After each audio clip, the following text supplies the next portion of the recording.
রামচন্দ্র অযোধ্যার রাজা, আর কৃষ্ণ কেমন রাজা ছিলেন জানেন? আমার কেষ্ট ঠাকুর প্রথমে মথুরার রাজা হলেন। কংসকে কে পরাজিত করেছিলেন? কংসকে কে পরাজিত করেছিলেন? শ্রীকৃষ্ণ। কিন্তু শ্রীকৃষ্ণ কংসকে পরাজিত করার পর রাজা কে তাহলে? শ্রীকৃষ্ণ। কিন্তু তিনি নিজের রাজত্ব নিলেন না, কাকে বসালেন? তার দাদুকে, উগ্রসেনকে বসিয়ে দিয়ে চলে আসলেন। এসে নতুন করে রাজ্য তৈরি করলেন। কোথায়? দ্বারকায়। নতুন করে রাজ্য তৈরি করলেন দ্বারকায়। দ্বারকা নগরী ভালো করে জানবেন। ভগবান কেমন ভগবান বোঝেন?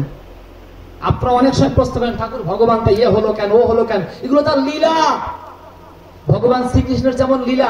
বিশাল দ্বারকা নগরী নিমজ্জিত হলো গান্ধারীর অভিশাপ। এ কি জানা? ভগবানের তৈরি করা রাজ্য, তাকে নিমজ্জিত হলো গান্ধারীর অভিশাপ। তাহলে গান্ধারীর অভিশাপ ভগবানের থেকেও বড় হয়ে যাচ্ছে। যদি কিনা সত্যের জায়গায় থাকে, সত্যের কাছে তিনি আজীবন মাথা নত করেন, কারণ তিনি সত্যের পূজারী। তিনি সৎ নাম, সৎ গুরু আর সৎসঙ্গের মধ্যে বিরাজ করেন। তাই ভগবান শ্রীকৃষ্ণ সৎসঙ্গের বাইরে যাননি। কি হলো? দ্বারকা নগরী সুন্দর করে প্রতিষ্ঠা করে দ্বারকার রাজত্ব করলেন আজীবন। আমরা ওই রাজা শ্রীকৃষ্ণকে চিনিনি। আমরা চিনেছি কি? আমরা চিনেছি শুধুমাত্র বংশীধারী শ্রীকৃষ্ণকে। আর তাও ওই বাঁশির সুর কি করে ধরতে হয় তা শিখিনি, রাধা কি করে হতে হয় তা শিখিনি।